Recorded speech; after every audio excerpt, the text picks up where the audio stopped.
तो कल की सत्संग का सार सुना दो। हाँ, प्रांजल।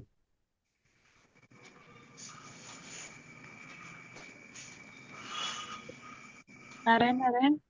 नारायण। मूख का हम अर्थ समझते हैं चुप हो जाओ, पर वास्तव में वो है बाहर और भीतर से चुप हो जाना।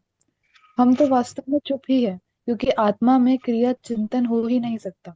पर हमने भूल क्या करी, स्वयं को शरीर में मान लिया और इसे मेरा कहते कहते मैं कह दिया। क्रिया शरीर में होती है, विचार मन में होता है, पर आत्मा में कोई क्रिया विचार नहीं है। मूख का तात्पर्य ही विश्राम है। आत्मा से अलग हो, आत्मा से अलग जो भी है उसका अभाव स्वीकार करें। हम जन्मदिन किस चीज का बनाते हैं कि हमारे जीवन में से एक साल चला गया। वास्तव में ये तो विचार दिवस है कि हमारा एक साल चला गया परमात्मा की प्राप्ति के बिना। परमात्मा से अभी तक हमारी प्रियता नहीं हुई। हमें हमारे जीवन में विश्राम प्राप्त करना है और उसका उपाय है मुक्त होना। यानी न स्थूल और न सूक्ष्म शरीर की क्रिया और न कारण शरीर में स्थिरता की आसक्ति। यानी तीनों शरीर से असंग हो जाना और अपने वास्तविक स्वरूप का ज्ञान होना।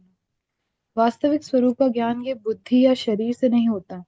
ये मैं वही हूँ इसका अनुभव करने से होता है कि ये शरीर संसार की परिस्थितियां अवस्थाएं बदलती है, मैं नहीं बदलता। जीते जी आत्म स्वरूप का अनुभव कर ले तो अभी विश्राम मिल जाएगा। विश्राम यानी किसी प्रकार की अशांति दुख जलन मिट जाना, और असफलता का दुख न होना और सफलता में हर्ष न होना। यानी क्षमता में स्थित हो जाना।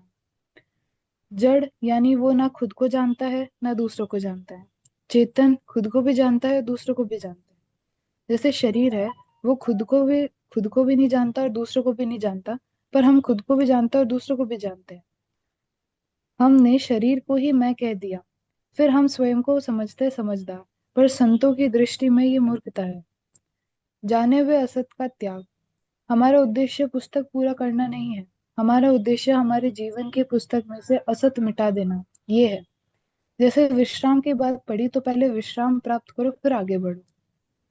वो विश्राम है कि परम कि पायो परम विश्राम, कि जीवन में फिर किसी तरह का दुख संताप निरस्ता ना होना। निरस्ता यानी अच्छा ना लगना, यानी जीवन में से रस निकल जाना। हमारे जीवन में निरस्ता क्यों है ये ढूंढो और उसे मिटाओ। जहां संसार को अपना मान लिया, तभी श्रम का उद्घाटन हो गया। अपने लिए कुछ नहीं करना तो किसके लिए करना है? संसार के लिए। तो अपने लिए क्यों नहीं करना? क्योंकि हम तो है परमात्मा के चेतन अंश। हमारे लिए श्रम की आवश्यकता ही नहीं है। दो मुख्य बातें हैं। पहली, मनुष्य को चुप होना, मूक होना और विश्राम में होना है। दूसरी, ये विश्राम ही सत्य है और सत्य में स्थित होने के लिए परिश्रम की आवश्यकता नहीं है, क्योंकि सत्य ही हमारा स्वरूप है। नारायण नारायण नारायण नारायण। बहुत अच्छा लिखा है। प्राय प्राय सब बातें आ गई।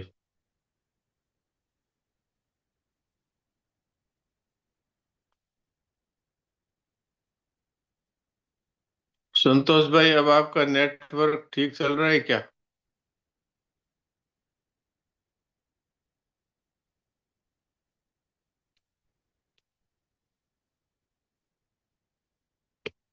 हाँ, बताइए।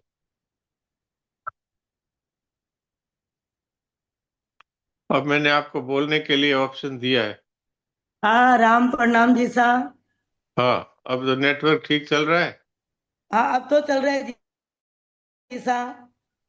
हाँ, तो अब चल रहा है तो आप अगली बार से आप पाथे पढ़ना शुरू करेंगे। जी जी। अभी तो आवाज अच्छी आ रही है। हाँ जी साहब। तो ठीक है, अगली बार से आपका बुधवार को पड़ता है आपका। तो हाँ जी। अगले बुधवार से आपको पढ़ना है पाथे। ठीक है जी साहब, से बात भी करनी थी मेरे को। ठीक है जी साहब। हाँ, बात तो भले आप कर लेना, हम्म, पर ये बात अभी हो गई। ठीक है जी साहब। ठीक है। अच्छा, तो अब हम आज है अ, शुक्रवार, तो आज कहानी सुनेंगे। उससे पहले हम गीता जी का शुद्ध पाठ का अभ्यास करते हैं। तो आज तो सिया दिख रही है, नहीं तो प्रीति दिखती है, तो अच्छा है। कल भी थी सिया, कल सिया ने बोला था। अच्छा, कल मैंने ध्यान नहीं दिया। कल तो मैंने यही समझा प्रीति ने पाठ किया होगा। तो अच्छा है। मैं तो ये कहता हूँ कि बच्चों को, सभी परिवारजन हैं वो बच्चों को आगे लाएं। वो सिद्ध नहीं दिखता है, राघव भी नहीं दिखता है, तो इन लोगों को पाठ करना चाहिए। सिद्ध तो खाली हाथ जोड़ देता है साधकों की तरह।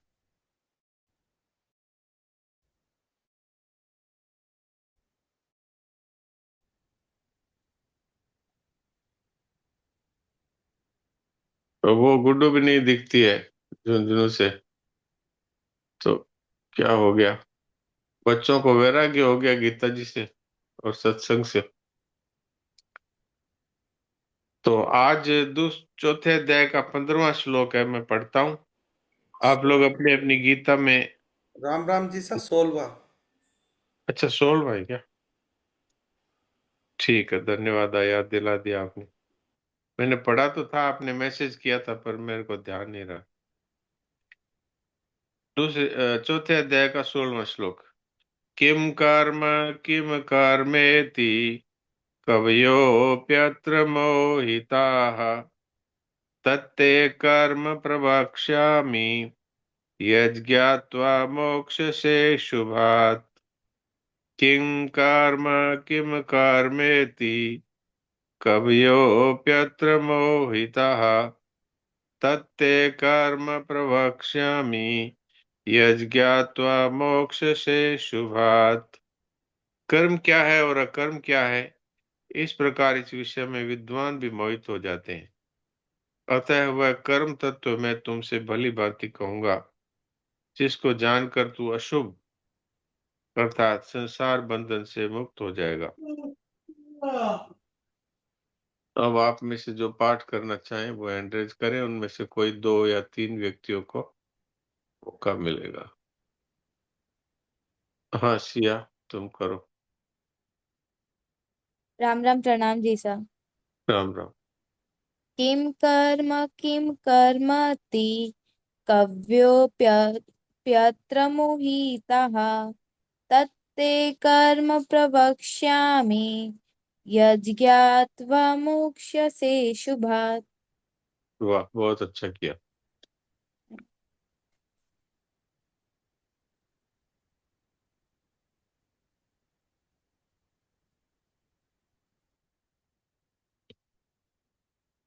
सुलोचना देवी।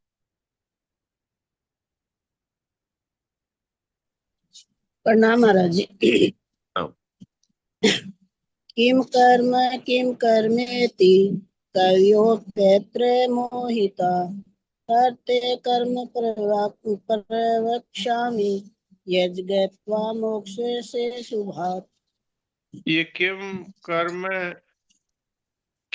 कर्मेति, माँ पूरा बोलना है। किम किम कर्मेति नहीं बोलना है। किम कर्म किम किम मैं किम किम कर्मेति।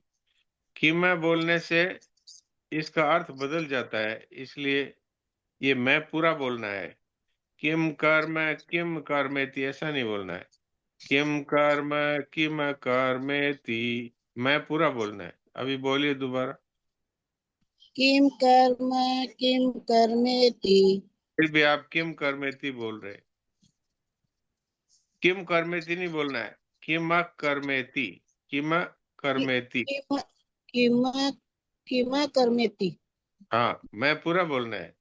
नहीं तो किम किम कर्मेति में मैं आधा ही होता है, तो आधा किम होने से इसका अर्थ बदल जाता है। अच्छा अच्छा। यहाँ यहाँ भगवान कहते हैं कि कर्म क्या है और अकर्म क्या है।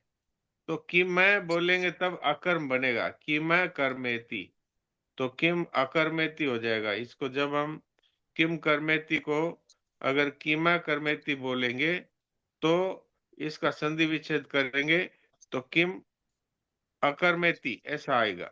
और किम कर्मेति बोलेंगे तो फिर पहला भी किम कर्म हो गया, दूसरा भी किम कर्म हो गया।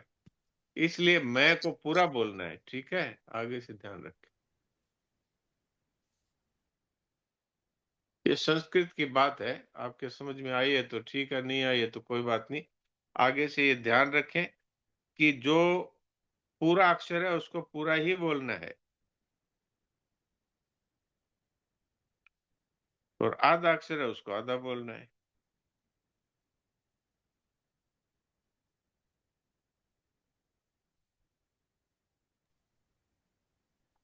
ठीक है, अब रामनारायण जी कहानी सुना दीजिए।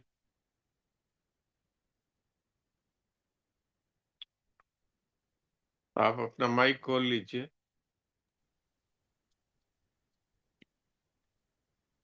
प्रणाम भगवान। राम राम, प्रणाम। कहानी का हेडिंग है ये संसार सपना है। ये संसार सपना है, ठीक है।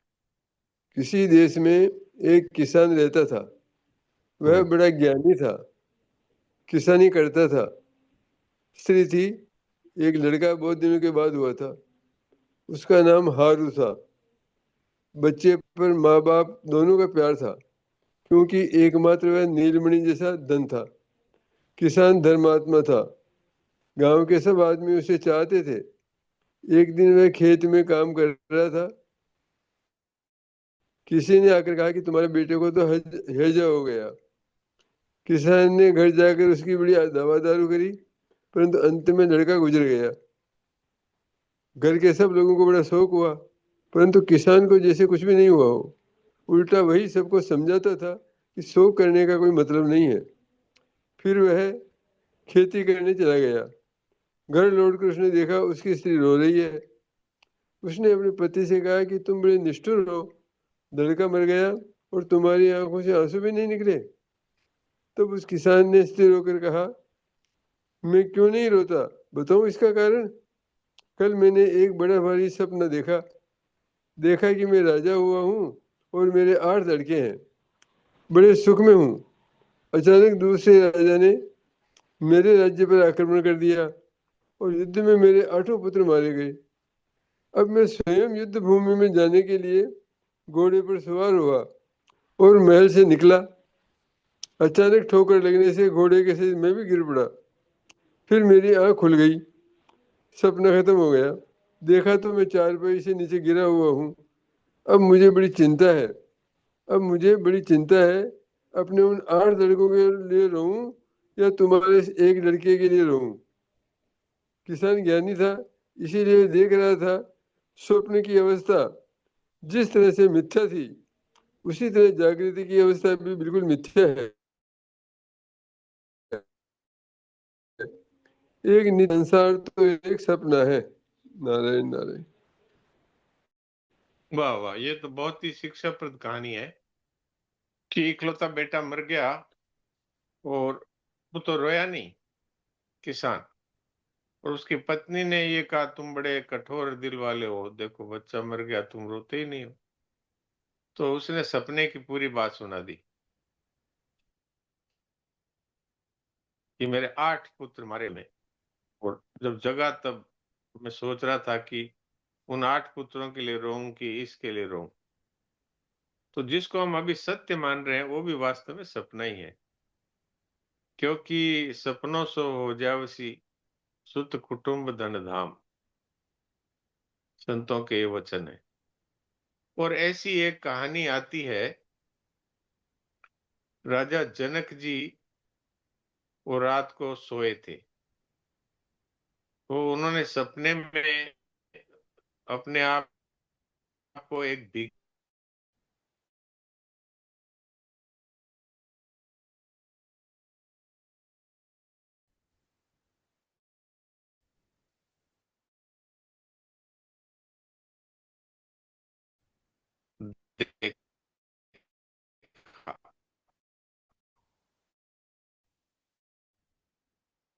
खिचड़ी जल गई तो फिर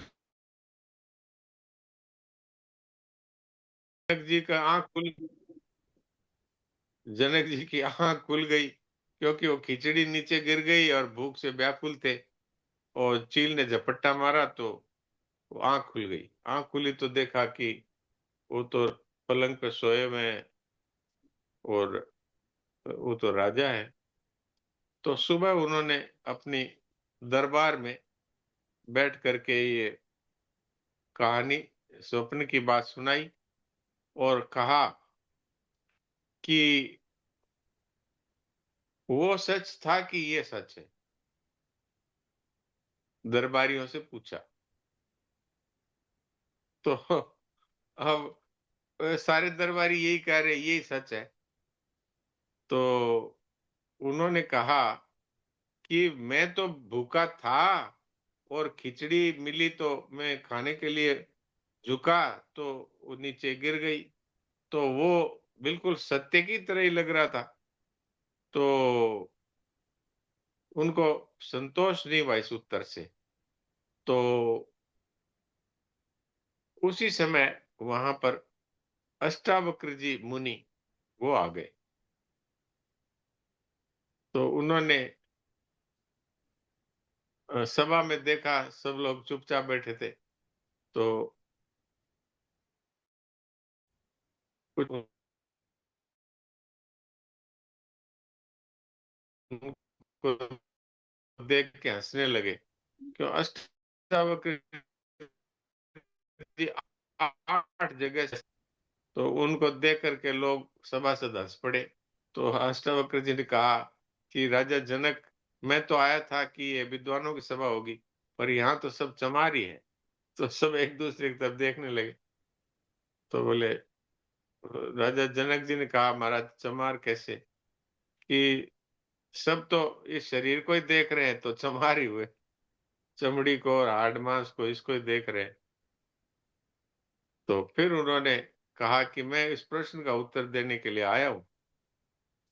तो कहा, महाराज बताइए। तो बोला, वो भी सपना था, ये भी सपना है। जो आप अभी देख रहे हो ये भी सपना ही है। क्योंकि जिसको अभी देख रहे हो वो थोड़ी देर के बाद नहीं है। तो अगर ये था तो फिर ये अब गायब कैसे हो गया? मैंने तो इस तरह का सपना कई बार देखा हुआ है। मैंने बताया हुआ भी है कि मैं एक मित्र के यहाँ पर बैठा था, और हम भोजन करके बैठे थे, उनकी पत्नी भी बैठी थी। और वो मित्र है जो एकदम से छाती पर हाथ रख के ओ करके गिर गए। और मैंने नाड़ी देखी तो नाड़ी गायब। उनकी पत्नी रोने लगी। तो मेरे पास एक इंजेक्शन होता है जो हार्ट में लगा देने से कई बार हार्ट चल जाता है। तो वो मैं हमेशा साथ ही रखता था, वो अपना बैग। तो उसमें इंजेक्शन निकाल के मैंने हार्ट में लगाया, पर उनका हार्ट तो नहीं चला। तो आप बताइए, सपना नहीं है तो क्या है? अभी हम बात कर रहे हैं, उनकी पत्नी पास में बैठी है और उन्होंने कहा कि मैं बूट्स कंपनी की गैस की गोली खाता हूँ, इंग्लैंड से मंगाता हूँ। मैंने कहा, बूट्स की तो यहाँ इंडिया में मिलती है, वही सेम ही कंपनी है। बोले, नहीं, मैं इंग्लैंड से मंगाता हूँ। ऐसे बात ही कर रहे थे और थोड़ी देर में मर गए। तो वास्तव में अगर संसार सच्चा है तो ये हमारे सामने रहना चाहिए ना। तो अगर हम ध्यान से देखें तो ये प्रति क्षण मर रहा है। वैज्ञानिकों का कहना है कि हमारे शरीर के प्रत्येक सेल, छोटे छोटे सेल होते हैं, वो सेल हर 6 महीने में इस शरीर के एक एक सेल पूरा का पूरा वो सेल मर जाते हैं, दूसरे सेल है। तो 6 महीने बाद एक नया ही मॉडल होता है। लेकिन हमको वैसे ही दिखता है कि वही है, जो 6 महीने पहले जिसको देखा था वही है। स्वामी जी महाराज कहा करते थे कि ये उंगली है, इसको एक बार देखा, दोबारा देखेंगे तब तक ये बदल गई। क्योंकि प्रति क्षण शरीर मर रहा है। तो ये तो मरने की गति ऐसी है जो हमको दिख नहीं रही है, लेकिन ये प्रतिक्षण अगर नहीं मर रहा है तो ये शरीर जैसा बचपन में था, वो बचपन वाला शरीर मर गया। फिर जवानी है, उसका शरीर भी मर गया। बुढ़ापे का शरीर है, वो भी मर रहा है। मौत की तरफ ही जा रहा है ना। तो ये तो इसको भगवान ने गीता में मृत्यु संसार सागरात, ये मृत्यु संसार का समुद्र है, ये मृत्यु रूपी संसार समुद्र है, तो यह सब कुछ ही मर रहा है। तो इसलिए ये बात ठीक है कि जो कुछ हम देख रहे हैं ये सपना ही है, एक दिन ये सपना पूरा हो जाता है बस। और जो अगर इस सपने को समझ लेता है वो जाग गया, सपने में जन्मता है, अर्थात अपने जो कर्म किए थे उनका फल सपने में ही कर्म किए थे, फिर सपने में भोगता रहता है। फिर वो आदमी था, अब वैसे शरीर के अलावा और किसी भी शरीर में नए कर्म करने का सामर्थ्य नहीं है, योग्यता भी नहीं है, अधिकार भी नहीं। कुत्ता है वो न पाप कर सकता न पुण्य कर सकता, वो तो अपने मनुष्य जन्म में किए हुए पाप और पुण्य कर्मों का फल भोग रहा है। तो ऐसे जितनी भी योनियां हैं मनुष्य के अलावा वो सब भोग योनियां हैं। तो जो मनुष्य जन्म में किए हुए जो पाप और पुण्य है उनको भोगता है। आपने देखा होगा कि कुछ कुत्ते हैं जिनको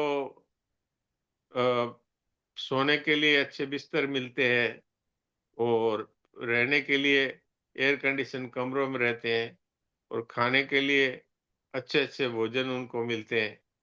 तो उन्होंने पुण्य किए हैं, उसका प्रताप से उनको सारी सुविधाएं मिल रही है, लेकिन उन्होंने कुछ ऐसा ही पाप किया है जिसके कारण उनको कुत्ते की योनि मिल गई।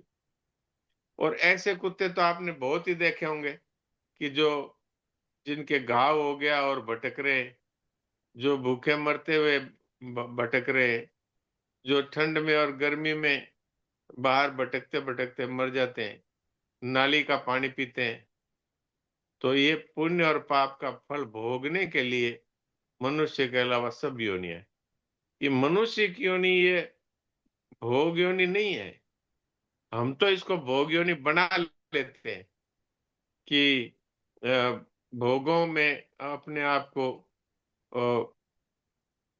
तल्लीन कर देते हैं और भगवान को भूल जाते हैं। ये तो मिली तो इसलिए थी कि आप अपने स्वरूप को पहचान लो, आप आत्म स्वरूप हो, इसको आप इसी मनुष्य जन्म में जान सकते हैं।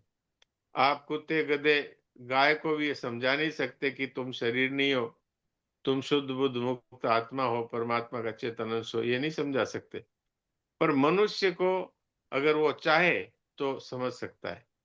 मनुष्य में ये विवेक है, ये शक्ति है कि वो खुद भूखा रह करके दूसरे को भोजन दे सकता है, खुद अपने पास का सामान गरीबों की सेवा में लगा सकता है, परिवार में रह करके भी परिवारजनों की सेवा कर सकता है। परिवार में ऐसे लोग देखे गए जो अपना धन है वो अपनी पत्नी को भी नहीं देते, अपने पास रखते हैं, पत्नी पर भी विश्वास नहीं करते और पुत्र पर भी विश्वास नहीं करते। वो उस धन को लेकर के और चाबी और ताला लगा के रखते हैं, जैसे कोई वो इसको साथ ही ले जाएंगे। जबकि वास्तव में जो कुछ उनके पास है वो सबसे पहले परिवारजनों की सेवा में लगाओ, फिर उसके बाद में समाज की सेवा में लगाओ। इस तरह से संसार की सेवा में लगाने का है। कोई भी चीज हमारे अपने साथ जाएगी नहीं, साथ लाए नहीं, संसार से मिली है, संसार की सेवा में लगानी है। और अगर परमात्मा को मानते हैं तो ये संसार पूरा परमात्मा का है, तो परमात्मा की सेवा में लगानी है। कोई इसको लेकर आज तक गया नहीं, कोई जा सकता भी नहीं। सिकंदर जब मरा था तो उसने ये कहा था कि आप जब मेरे को ले जाओ शमशान घाट तो मेरे दोनों हाथ अर्थी से बाहर निकाल के रखना, ताकि दुनिया देखे कि मैं खाली हाथ जा रहा हूं। तो ये हम सब लोगों के लिए ये शिक्षा है कि जो कुछ अपने पास है उसको सबकी सेवा में लगाओ, क्योंकि साथ तो जाएगा नहीं। वास्तव में बुद्धिमान कौन है? जो यहाँ हमारे पास है उसको सबकी सेवा में लगाओ, तो वो क्या होगा कि वो आपके साथ जाएगा। और जो आप अपने तिजोरी में बंद रखेंगे, वो आपके साथ जाएगा नहीं। आपके साथ जो दिया हुआ है, उसका पुण्य जाएगा, और जो आपने बुरे काम किए हैं, वो जाएगा। पाप और पुण्य साथ जाएंगे, धन साथ जाएगा नहीं, और आपकी योग्यता साथ जाएगी नहीं। तो योग्यता से भी सेवा करो, धन से भी सेवा करो, शरीर से भी सेवा करो, तो आपको वो प्राप्त होंगे जिनका नाम परमात्मा है। और नहीं तो फिर ये सपना है, तो इस सपने को सच्चा मान के रोते रहो, हाय मेरा चला गया, हाय मेरा चला गया। और वो तो जो जाना है वो तो चला ही जाएगा, और नहीं जाना है वो जाएगा ही नहीं। तो फिर रोने की क्या जरूरत है? जो भगवान की चीज है वो हमारे पास जब तक रखना चाहते हैं रखते हैं, जब लेना चाहते हैं ले लेते हैं। धन को भी ले लेते हैं, और जवानी को भी ले लेते हैं, बचपन को भी ले लेते हैं, परिवार के सदस्यों को भी ले लेते हैं, और हमारी योग्यता, हमारे पद, सबको वो देते हैं सेवा के लिए, और फिर ले लेते हैं। तो जब तक हमारे पास है तब तक उसका सदुपयोग कर दो, सेवा कर दो, तब तो हमारा कल्याण हो जाएगा। और उसको हम लेकर के और खुद भोग करेंगे, अथवा उसको तिजोरी में बंद करके रखेंगे, तो न तो खुद के काम आया न दूसरे के काम आया। शास्त्रों में आया है, धन की 3 गतियां होती है: दान, भोग, नाश। बस ये 3 ही गति है। तो जो कृपण मनुष्य होते हैं, वो न तो खुद उससे वो खाते हैं, अर्थात खुद उससे अपने काम में लेते हैं, न वो दूसरे को देते हैं। तो तीसरी गति होती है नाश। या तो खुद चले जाते हैं या वो वस्तु चली जाती है। तो इसलिए वास्तव में हमारा काम है कि इस संसार को स्वप्न की तरह मान करके और सबके साथ अच्छा व्यवहार करो, सबकी सेवा करो, वस्तुओं का सदुपयोग करो, व्यक्तियों की सेवा करो, और परमात्मा को याद रखो, तो हमारा जीवन सफल होगा। अब किसी को कोई बात पूछनी हो तो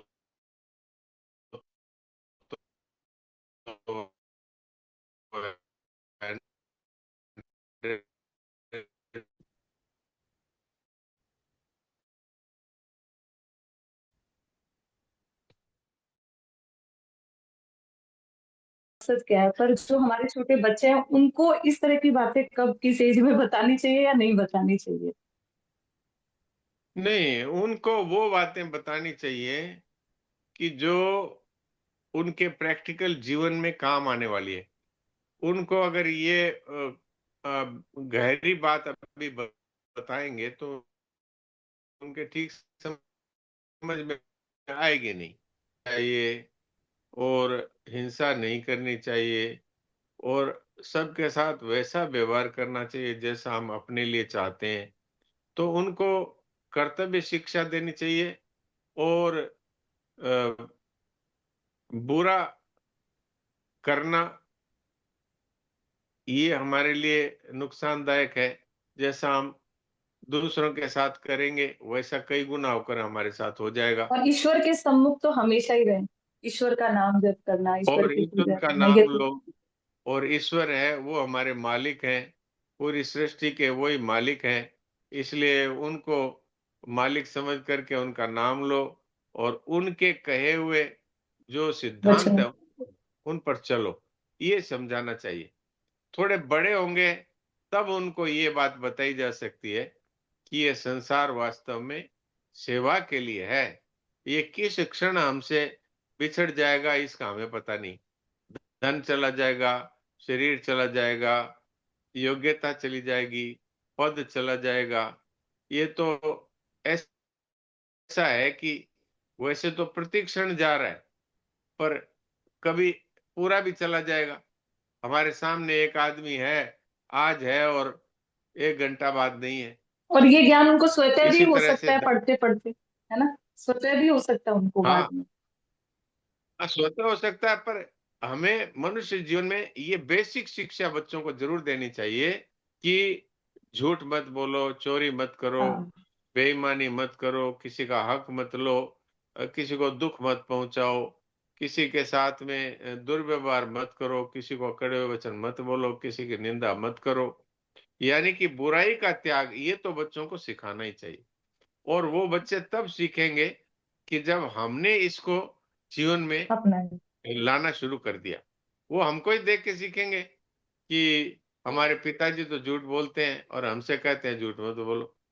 हमारे पिताजी है जो बुरे काम करते हैं और हमसे कहते हैं मत करो। अब जैसे कोई एक डॉक्टर की बात आती है कि वो डॉक्टर साहब सिगरेट पी रहे हैं और वो रोगी से कह रहे हैं सिगरेट पीना खराब है, तो रोगी पर कितना असर पड़ेगा। तो ऐसे ही बच्चे वो सीखते हैं जो हम करते हैं। भगवान ने गीता में कहा है कि न मे पार्थास्ति कर्तव्यम त्रिशुलोकेषु किंचन नान अवाप्त वाप्तव्यम बढ़ते वच कर्मणि, कि संसार में मेरे लिए कुछ भी करना बाकी नहीं है, कुछ भी जानना बाकी नहीं है, कुछ भी पाना बाकी नहीं है, फिर भी मैं सावधानी पूर्वक कर्मों में लगा रहता हूं। तो सावधानी पूर्वक क्या, कि अगर मैं कुछ गलत करूंगा तो पूरी सृष्टि मेरे देखा देखी गलत करेगी, तो मैं सब सृष्टि को नुकसान पहुंचाने वाला हो जाऊंगा। तो ये बात हमें हमारे लिए भी समझनी चाहिए। तो बच्चों को बेसिक शिक्षा दीजिए। अभी उनको आत्मा की बात समझाएंगे तो शायद अभी ना समझ पाए और ज्यादा इंटरेस्ट भी ना हो, पर ये तो समझ सकते हैं कि तुमको कोई निंदा करे तो बुरा लगता है तो तुम भी मत करो, तुमको चोरी करना हाँ बुरा लगता है तो तुम भी मत करो। ये बात। तो ठीक। अब समय हो गया, इसमें थोड़ी देर के लिए सभी लोग शांत हो जाएं।